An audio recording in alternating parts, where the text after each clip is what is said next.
about how I got to be where I am today and about my 3 books. This one's coming out in March of next year. This one's already here, and so is that one.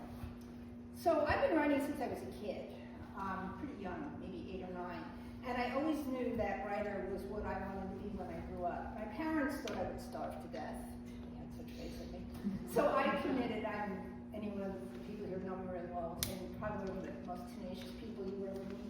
So I committed 2,000% to proving them wrong.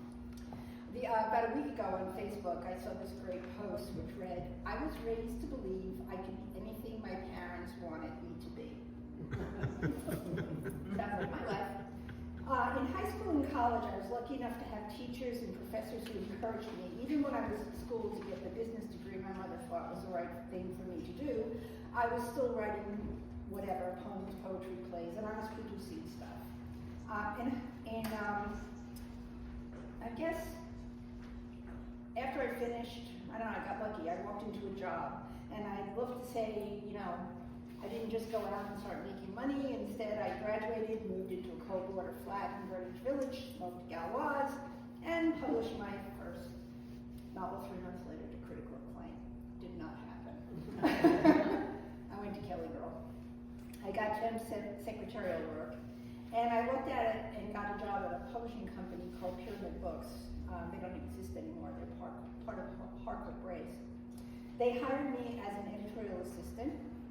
A few weeks later, I had a toe in the publishing world, and then I would say it was the business school stuff that got me in the door. And then when I started reading and evaluating manuscripts, they understood that I had a brain. Then a lot happened after that, about 51 years of a lot. I became a professional writer. I was in publishing, advertising, and I worked as a freelancer and staff writer for all kinds of places. That paid the bills. And it taught me about structure, writing to a brief, connecting with an audience, and knowing unless you have an idea, you don't have anything.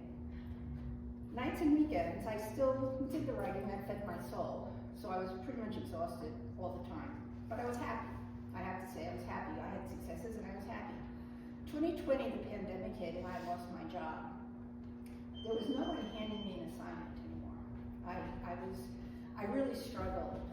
Because I had a job that I worked like 17-hour days. It was nuts.